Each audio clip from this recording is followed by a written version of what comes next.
Welcome back to This Week in Film. It's the weekly podcast, or, whenever we do it, of the movies we've seen over the past week. I'm Nick Panunto, joined as always by Midwest Matt Lauer. How are you doing?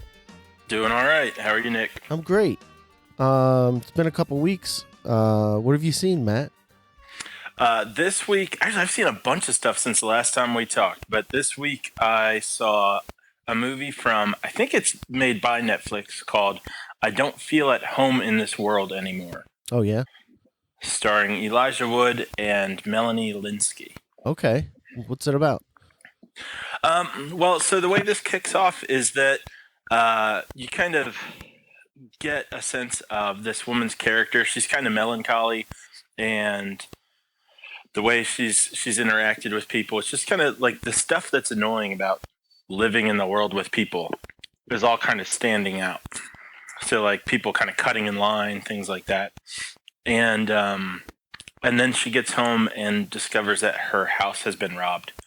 And from there, she ends up going on a bit of a makeshift investigation into where her things went. She's not getting a lot of support from the police, and the interactions that she's having with them also sort of exemplify people being kind of rude or insensitive or uncaring. Yeah. And she ends up very accidentally sort of teaming up with Elijah Wood, who's a neighbor of hers, to track down the folks who have her things. And I'd say that the performances in this movie are really good. She's great. So the performances are really good. It's kind of like the movie Super, but toned down a bit. It's this sort of makeshift vigilante efforts done by people who, do about as well with it as I probably would if I were to try such an endeavor. But Elijah Wood's character is probably my favorite Elijah Wood performance to date. He's been doing sort of off-the-wall kind of stuff. I don't know, did you ever see the movie Maniac? No. I'd say check that one out. But this one's really, the movie's got kind of a Coen Brothers feel to it. And, it could fall into like the same universe as like Fargo or something along those lines. But there are a lot of little jokes, subtle things in the background. Like there's one point where they're in a store and it's like a secondhand shop, and there's like a wooden horse, and there's like a sign taped to it that says like that's not a real horse. Just little things kind of built into the background that are funny. And a lot of the dialogue, especially lines from Elijah Wood's character, are actually really funny. And there are things in it that just kind of make it feel like you could just be watching this happening for real. Like people getting out of breath if they're running, because it's not an action movie per se, but there are some scenes where they're sort of being chased. And Elijah Wood's character has this weird sense of fairness and justice. So when they first meet, it's because his dog goes to the bathroom on whatever the main character's name, her yard. And when she goes to talk to him about something later after having kind of addressed it with him, he's like, "You can hit me." She's like, "What?" He's like, "Yeah, my dog went to the bathroom on your yard. I wasn't kind. You can hit me. It's one shot. I won't defend myself." And he's got this kind of weird approach to all these little things. And I would give this movie a pretty solid recommend. Okay. Yeah. You'd like it a lot, specifically. Oh, okay. What's it called again? It's called I Don't Feel at Home in This World Anymore. Okay. Yeah, definitely. There are a couple things that fall a little off. Like at the end, there's a plot point that they kind of want to have something both ways. That it's like, well, you kind of should have picked one and stuck with it. I know that's pretty vague, but I don't want to spoil anything. So sure. check it out. I think Okay. you'll dig it. What'd you watch? Well, this week we watched Atomic Blonde, which is a Charlize Theron movie with James McAvoy. Right. And it was pretty cool.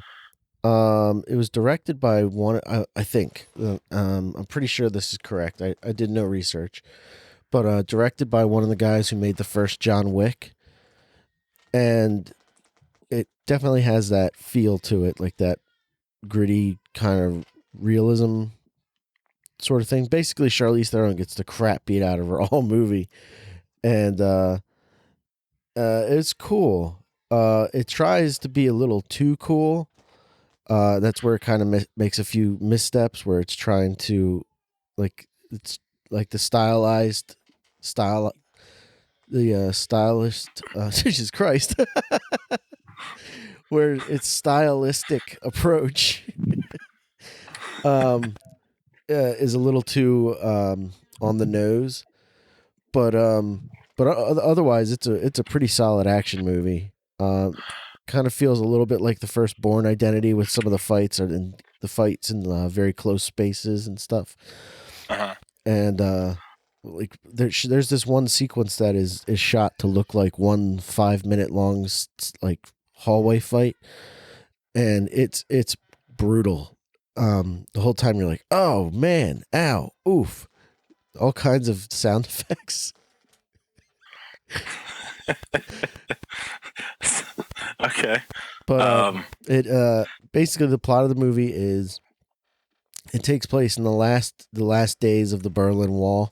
The Berlin Wall is about to come down, and Charlize Theron is in West Germany and East Germany trying to get this spy who has a copy of it's kind of hard to explain because I don't really know.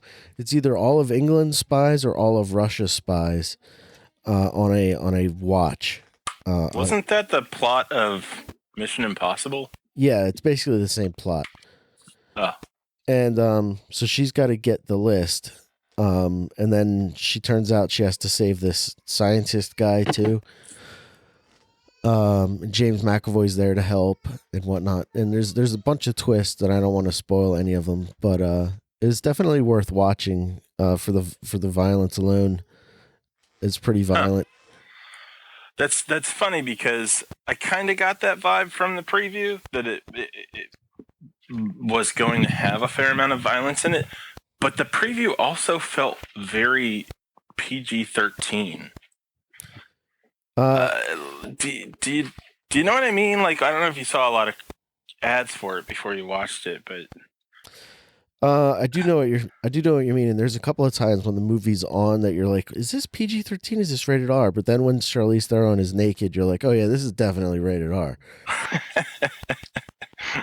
Okay.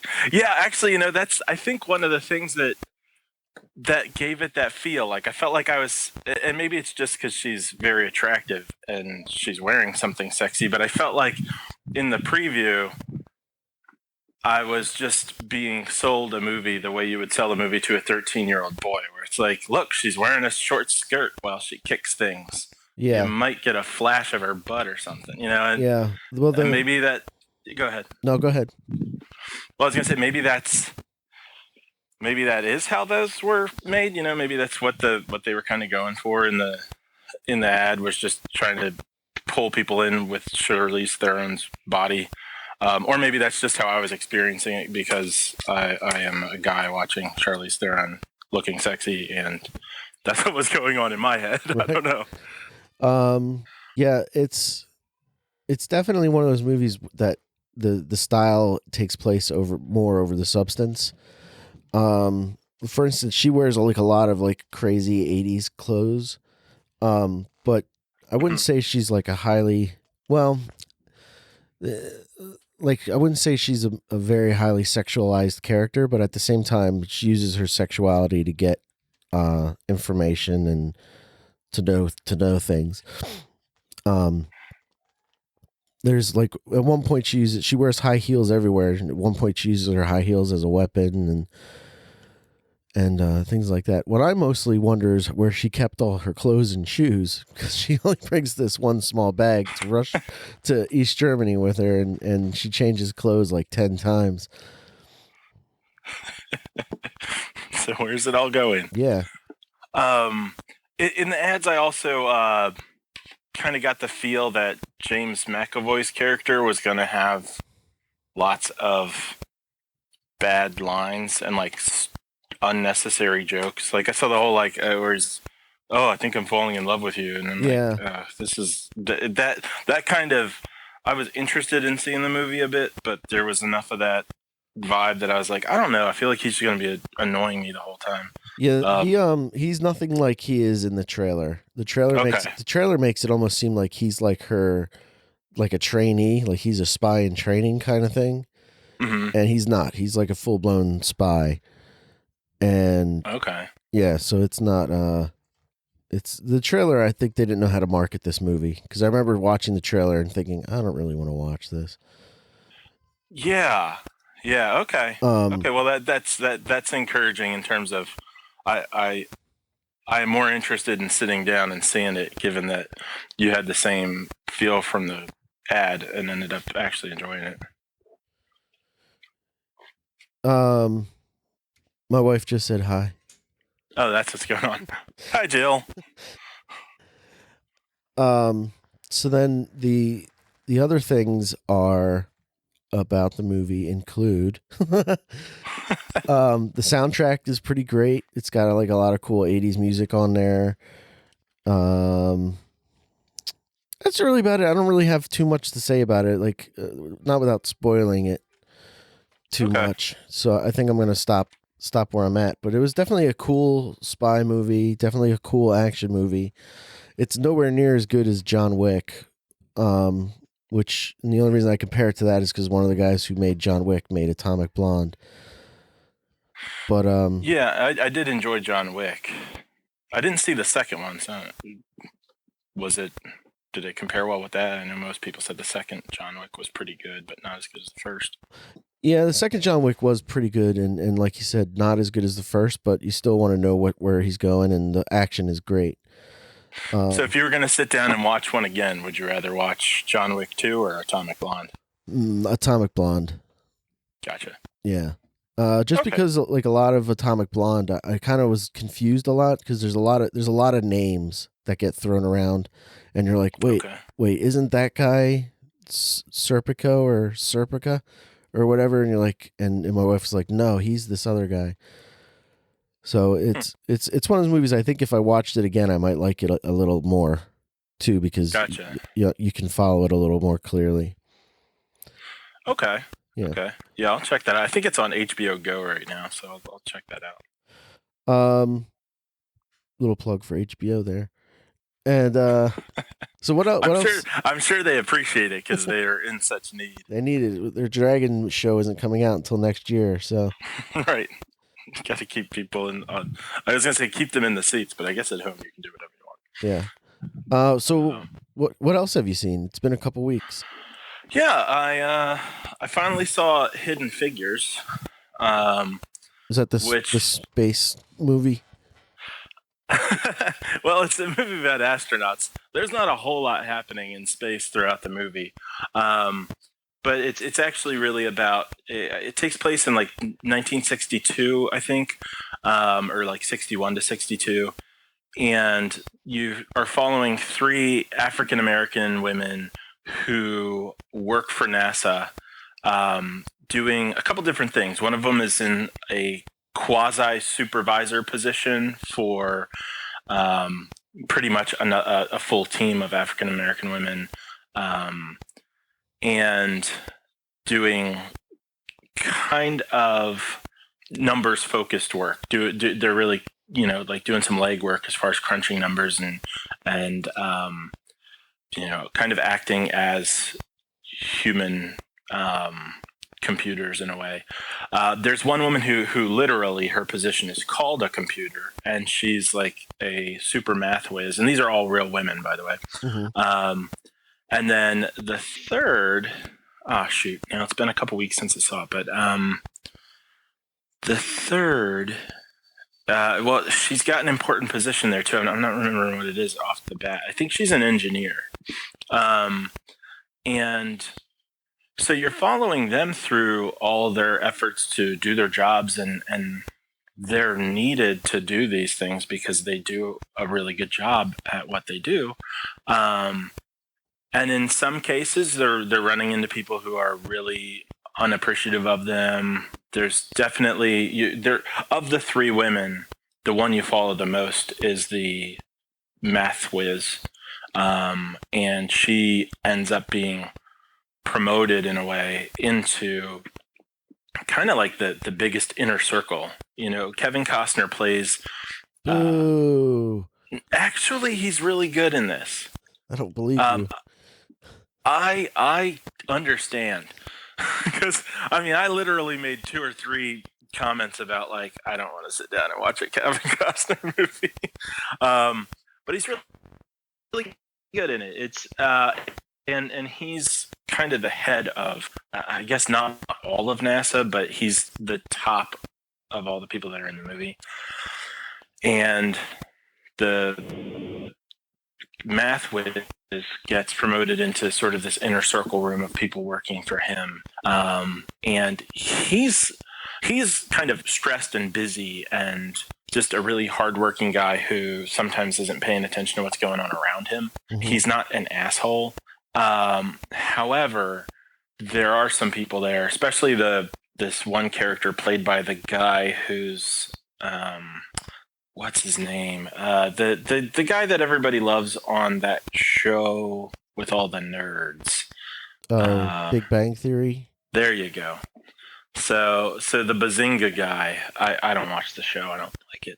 But anyway, he's in there playing somebody, and that guy's a real dick towards this math whiz. And so as you kind of watch them go through these processes, and there's sort of a romance plot line too, but it doesn't take up too much of the movie.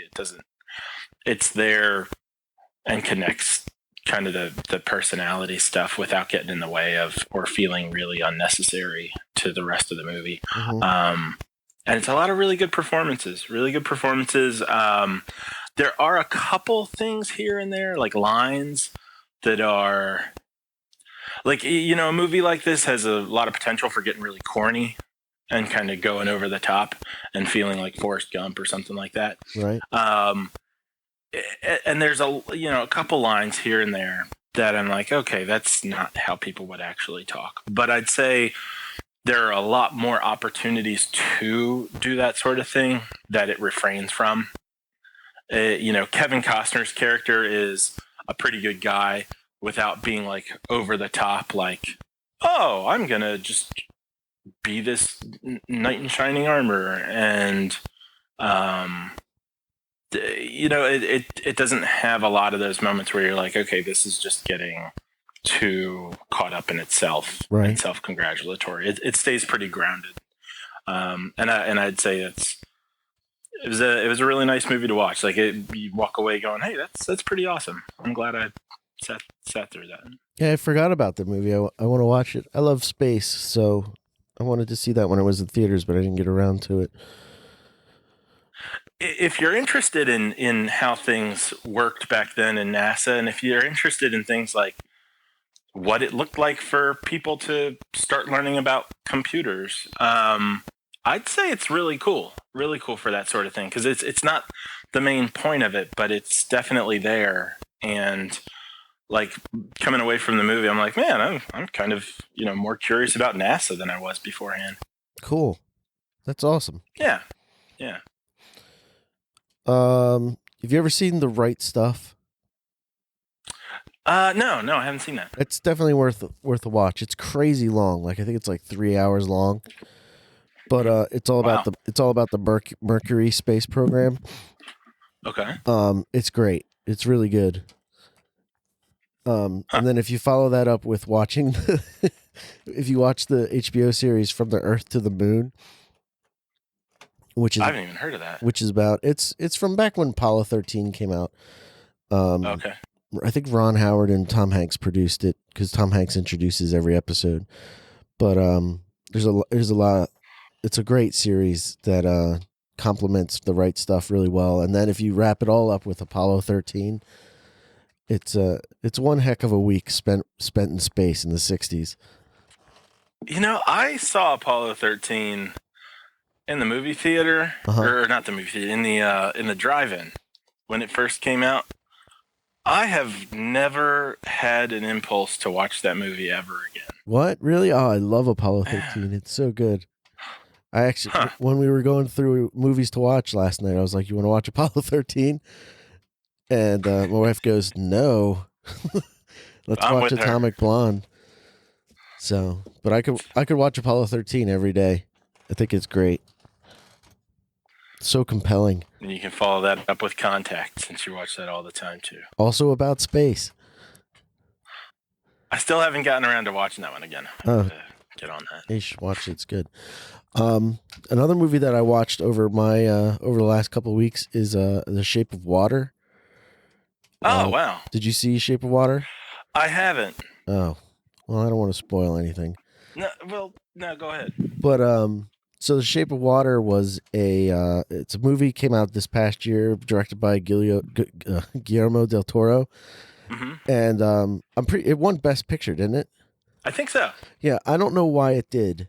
I haven't seen any of the other nominated movies, but it was a good movie. It looked great. The acting was terrific, and the story was solid. But I'm like, while we're watching this, both me and my wife are like, I don't know why this movie is Best Picture. It's really weird. Basically, the plot of the movie is, imagine if a deaf woman fell in love with the creature from the Black Lagoon. And there you go. He's been captured. It's like 1950s America. It takes place on this secret base where they're doing experiments on the creature from the Black Lagoon, and this deaf lady who works as like a janitor basically falls in love with the monster, and she's charged. She convinces herself that she needs to try to free him from all the experiments that they're doing. And it's a good movie. I don't want to watch it again. But definitely worth checking out, I think. I'd like to know what other people think about it, because it definitely feels like one of those movies that's a love letter to the old style movies. Okay. Which is why I think it may have won the Best Picture nod, because it's like an old style movie. But so yeah, more for the idea it brings to it than what's in the movie itself. Yeah. Yeah, it's not a bad movie, but in any sense, but it's not super great. Like, it's kind of forgettable to me, at least. What you said there about like it not being like a best movie thing, and that you're kind of sitting there watching it like, well, this is good, but what's so great about it? That's how I've felt about almost everything. No, that's how I felt about everything that I've ever seen from Guillermo del Toro. Where I'm like, it's not bad. Like Pan's Labyrinth, I'm watching it. I'm like, wow, this is really neat for my eyeballs to see. Yeah. But and it's got an interesting tone. But it always, just like Hellboy and things like that too. I'm like, they're interesting visually, but I feel like it's lacking something in terms of story. Yeah, like I guess I kind of feel the same way. Like Pan's Labyrinth, the the visuals really stick with you, and the visuals in this movie really stick with you. Like, you can think of any scene in the movie and you can remember it, like crystal clear. But there's something that I'm missing that other people are getting out of his movies, and I'd like to know what that is. Yeah. Well, I'll check it out, but something tells me I'm not going to be the person to be able to connect you with that. But definitely a well-crafted film, from top to bottom. It's just maybe all the other movies this year that were up for Best Picture weren't very good, but I haven't seen any of them. I couldn't even tell you what they are. Yeah, I don't know what else was was nominated, and I'm pretty sure that anything I saw this year wasn't. Wait, Yeah. was Dunkirk in the last year? Yeah. Was it nominated? I don't know. It should have been. Yeah. That movie was great. Once I figured out what was going on with the time. Yeah. 1 week a day, 1 month, that was or a whatever. good experience. Yeah. Mm-hmm. I wish I had seen that in the theaters. That would have been pretty awesome because it was shot with IMAX cameras. So. Yeah, I haven't seen it on a TV just yet, but from having seen it in the theater, like that's how I would be interested in seeing it again. I would imagine it's the sort of thing that'll get released again somewhere, to be that. I think maybe speaking of Dunkirk, that movie with Gary Oldman where he's playing Winston Churchill, I think that might have been nominated for Best Picture. Oh yeah, he won Best Actor for that, right? Did he? I don't know. We know a lot about movies. I'll tell you what, I saw something else recently too at the theater. I saw Tomb Raider, and I won't go on about it very long, but I will say that it was definitely better than the first Tomb Raider movie with Angelina Jolie. Yeah. I didn't even know it came out yet. Yeah. I don't know if it's still in the theaters. Wow. I only ended up going because I've heard other people give similar responses where they're like, hey, I wasn't expecting much, but it was enjoyable. And I was just looking to go to the movies, so I was like, all right, I'll check it out. And it was. It was. It's fun. Fairly pointless, but it's got a bit of an Indiana Jones feel to it. I mean, I'm sure the comparison's been made a zillion times. That like Lara Croft is like a female Indiana Jones or something along those lines. Right. But it's the ones with Angelina Jolie. I didn't see the second one, but I remember the first one being like everything was some sort of, she's just kind of winking all the time. Like everything I'm doing is so sexy and clever. Yeah. And it was annoying. And I remember being extremely bored. This version of Lara Croft isn't like that at all. She's before that. I don't know, maybe someday she'll become really cocky, but she's starting out actually, she's kind of feisty, but it's like feisty the way that like Aladdin is at the beginning of Aladdin. He might be good at jumping from rooftop to rooftop a bit, but he's really messing up a lot and lucky to get by. And so she's kind of like that. And, in the original, she's super rich. And in this, there's a lot of wealth, but she's not touching any of it. The stuff with her father, she's kind of kept it away from herself. So she's not coming into it with like Batman level wealth to kind of, give her whatever gadget she needs all the time. She's very much more resourceful than anything. Right. And the Alicia Vikander, I might be getting the name a bit wrong, but the actress is good, and it's pretty steady, entertaining all the way through. She's the most unrealistic part of it maybe is that she's extremely durable. Like she's getting beat around a lot and keeps on trucking. But other than that, it's pretty kind of level-headed. Okay. I feel like it went a little under the radar. I'm not quite sure because I don't watch much TV, but like, like you said, you didn't even know it was out yet. Yeah, I think that's probably the case for a fair amount of people. Yeah, I thought that was going to be a movie for this summer. Like, I don't even think I saw one commercial for it. Yeah, and it could have been. I mean, I think that's the thing is it seems like it could have gotten more play maybe than I think people expected it to. Yeah.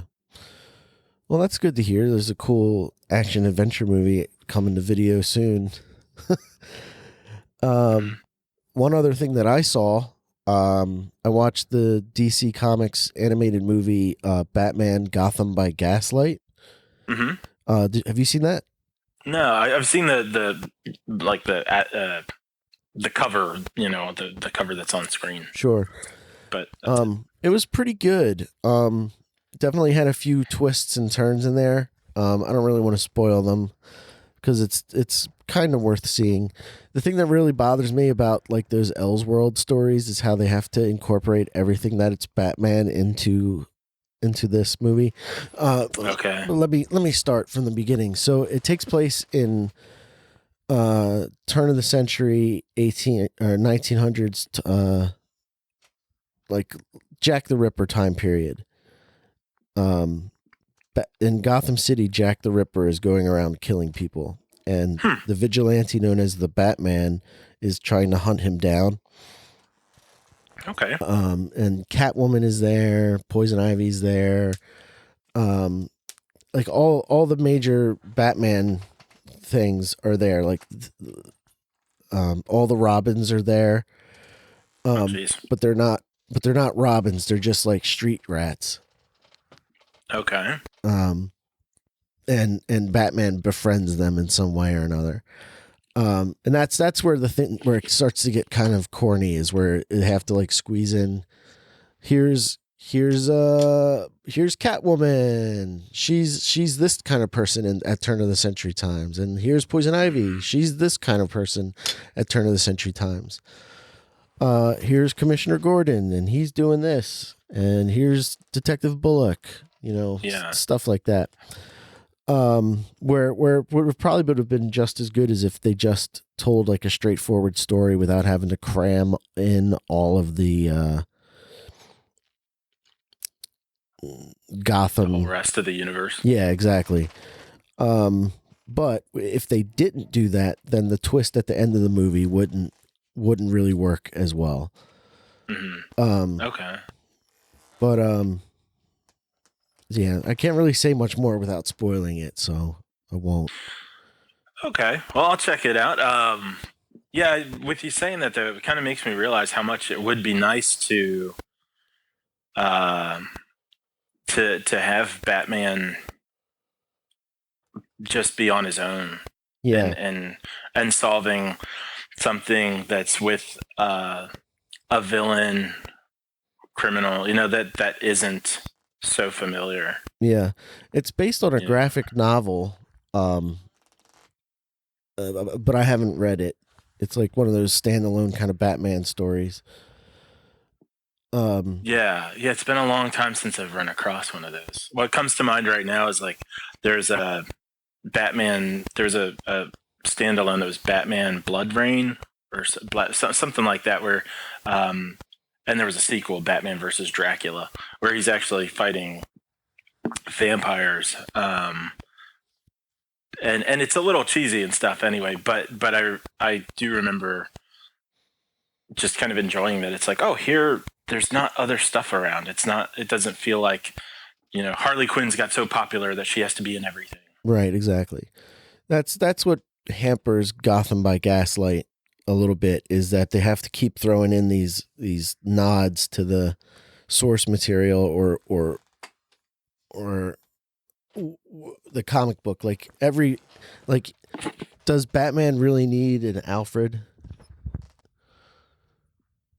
And in the 1800s times, it's kind of like it's just forced. It feels very forced. And it also feels like all those other DC animated movies where the animation style looks really cheap. Okay. Like you could see where they chose not to animate things. Mm-hmm. But overall it's one of the better DC animated offerings. Okay. I'll check that out. Then in terms of that being set back in time, what do they do in terms of Batman's gadgets and stuff? Oh, that's actually pretty cool. Like he's very steampunk kind of. It's basically steampunk Batman. Uh-huh. And one of the things that I did really like was that he was when he's doing his detective work, he is fingerprints. He's doing like fingerprint analysis, and Alfred is like, no one is ever going to believe your fingerprint identification system, Master Bruce. And you're like, oh, but fingerprints are a thing, Alfred. You know, You just don't know yet. so when he's like using a microscope to like look at fibers on a pin that he recovered, you know, like the detective work, I think would be a lot more interesting than the crime fighting stuff. Mm-hmm. But yeah. Does that answer your question? Yeah. No, it does. It does. Because I would think that would be one of the interesting things about seeing Batman do stuff in a setting where he can't just walk in and go, computer, solve the crime. Yeah, that was kind of refreshing that he was trying to solve stuff without the use of. He'd have to do it. He has to do all the math himself, you know. Mm-hmm. Did you see anything else? Oh man, yeah, I watched a movie on Netflix called. I've run into a couple anthologies lately. One was the ABCs of Death, and the other one that I saw more recently was called Holidays. It was something that I caught from like a list on YouTube of like good horror movies on Netflix. You know, because trying to find your way around Netflix sucks as much as it does now. Right. You know, trying to go through the menus and whatnot. So I saw that it was recommended. I checked it out, and the ABCs of Death I absolutely hate. And the more time I get away from it, the more I'm like, just don't bother. And then this one I didn't like much either. And maybe, you know, perhaps anthologies aren't for me, because I feel like each part of an anthology ends up just being like a joke. Like, it's like, here's the punchline. I had one idea, so here's 10 minutes of stuff. So, like, just so everyone's aware, an anthology is a movie with a bunch of different stories in it. Yeah, like a collection of short stories. And the Holidays one, it's definitely better than the ABCs of Death. The connecting thing with the ABCs of Death is that each clip, and they're really short in that one, is a letter. So, you know, I think D was dog, you know, and a guy gets killed by a dog. And that was actually the best one. Seriously, the rest of it just sucks. It doesn't go through all 26 letters, does it? It does indeed. It does indeed. Oh, God. Yeah, and about 24 of them are not worth watching. Oh, that's it is. I agree. I mean, to give you a sense of what some of them are like, sorry for the spoilers here, but F is fart. And it's I'm going to go out on a limb here and say Japanese girl who is begging her teacher, I think, that she's in love with, to let her smell her farts. What? And she does. And it kills her. Yeah. That's it. That's the joke.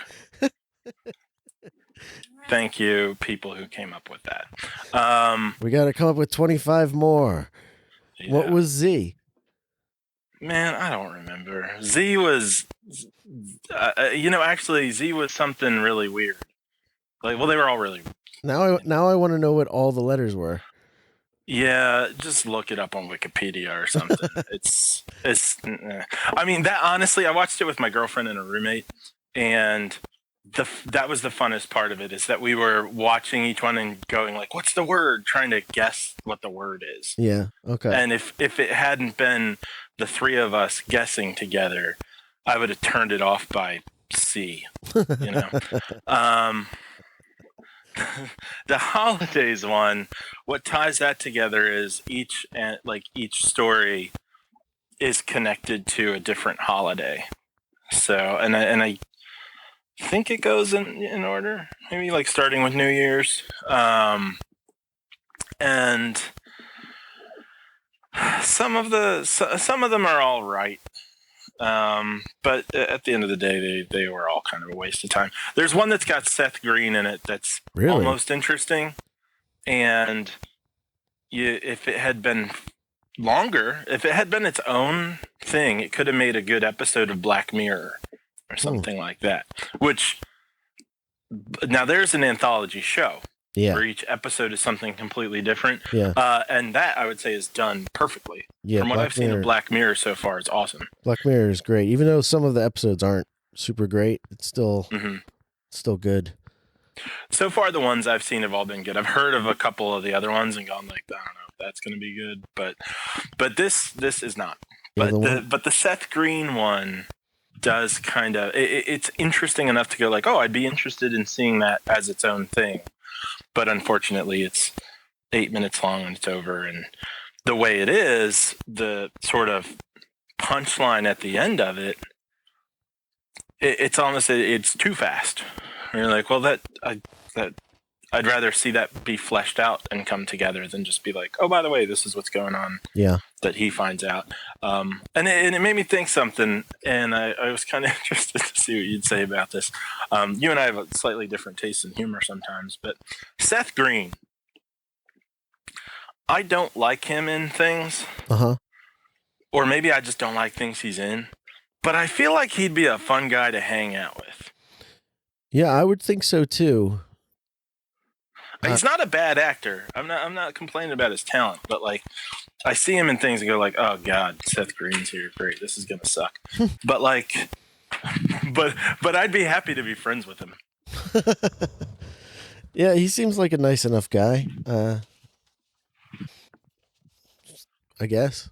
Well, that's that. Yeah. All right. Well, we've talked about a lot of movies today. Sure have. What do you think was the best one that you saw that we talked about? That you talked about at least, since we didn't see anything that the other one saw. Yeah, I didn't see the fish sex movie. Where did we start? You started with the Netflix movie with Elijah Wood. Oh, right.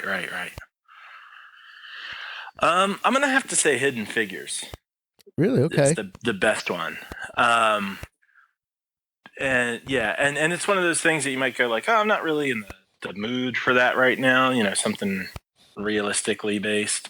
But I'll bet that pretty much anybody, except for maybe racists, anyone who sits down to watch it is gonna go like, oh yeah, I'm glad I turned that on. Otherwise, I'd say I don't feel at home in this world anymore. I would say that's sort of a under the radar movie that's definitely worth giving a watch to. Like I'd give it a A-, B+. Okay. All right. Definitely cool. Let's see. For me, I'd have to say, what did I see? I saw Shape of Water, Atomic Blonde, Batman. I'm going to have to go with The Shape of Water as the best thing that I saw. Okay. And that's probably how it won Best Pictures. Everyone did the same thing. They were like, you know what? That movie was pretty good. Atomic Blonde comes in a close second. But yeah, I guess I'm going to have to go with The Shape of Water. The banging this fish monster. All right. I'll get around to seeing both of those. There's actually, I don't know if you've checked this out yet or not, but I've been hearing a surprising, like when I add up all the things I've heard about the Jumanji movie. Yeah, it seems like everybody says it's surprisingly entertaining. Yeah, everyone who's seen it is like, it looks great, or that it was great. Huh. And the movie made like over $1 billion too. No kidding. Yeah. Which makes me also want to see The Rock has a new movie coming out, I guess, very soon called Rampage. It's coming out today. Oh, it does? Yeah. And just because The Rock is in it, I will kind of want to go see it. Like, the movies that The Rock makes are they're all pretty good, at least. I've heard this one compared to San Andreas, so if you enjoyed that. I had a blast watching San Andreas was a terrible movie, but I had a blast watching it. Okay. Yeah, I could see that. Oh, my computer restarted. Well, and do you remember Rampage, the video game? Vaguely, like, because that's what it is. It's on the game. But isn't that game like from Atari or from like regular Nintendo? Like, why did they make a movie off of a game from so long ago? I think because Godzilla came out, King Kong came out, or Kong Skull Island came out, and that this is a movie I still where you need can to see that. I forgot about Well, that. and you got the Transformers movies, and you got all these DC and Marvel movies where cities are being destroyed, and Pacific Rim. Like I think right now there's a lot of destruction porn, and so I think that's probably the impulse there is like, hey, how else can we throw big creatures around and smash a lot of buildings? Yeah. And they realized, nostalgia is kind of a big thing too. Even the Jumanji thing, Jumanji was a game a book from the 80s about a game, and then the first movie came out, like the early 90s? Right. And the first Jumanji is a great movie too. I can't agree with that. You don't agree? You don't like it? No, I only saw it the one time, maybe 2 years after it came out. I've seen it. I've seen it tons of times. I love it. Fair enough. Yeah. But I think that's what's going on there. I think they just kind of added a couple things together. Let's see. Okay, the 80s, nostalgia, Stranger Things. What's from the 80s? Well, there's a lot of things being destroyed now too. So if we can bring the 80s and destruction together, is there a video game in which buildings get destroyed? Oh yeah, there's King Kong and Godzilla wrecking buildings in that game Rampage. So that's my best guess as to how that came to be. Sounds about right to me. And then, they were like, who should we put in it, The Rock or Vin Diesel? And they were like, hey, The Rock doesn't suck. Yeah, that's true. Him. Yeah. The Rock, everyone enjoys him. That's true. I think he's pretty universally known as just being a charismatic actor. Yeah. All right, Matt. I think that's going to do it for this week in film. All right. So, anything from you at the end? Any plugs? Well, here's something. I don't know if I'm necessarily endorsing it, but I just found out that Doom, that old video game Doom, now has a tabletop version, like a game you can play with your friends where one of you controls all the bad guys and everybody else fights it. Like a board game? So I'm not necessarily plugging it. Yeah. Cool. So I'm not necessarily plugging it, but I'm letting y'all know because I thought that was pretty cool. And I'm going to try it out. Yeah, I didn't know about that at all. That sounds neat. Yeah. I have nothing to add. I would say check out thisweekinfilm.com, but I haven't updated that in months. So you can check that out for old stuff. I will get back to it at some point once I have a little bit of time. thisweekinfilm.com. Otherwise, please share, rate, review the show on iTunes if that's where you get it from. And if that's the end of the reel, we'll see you next week in film. Bye. Bye.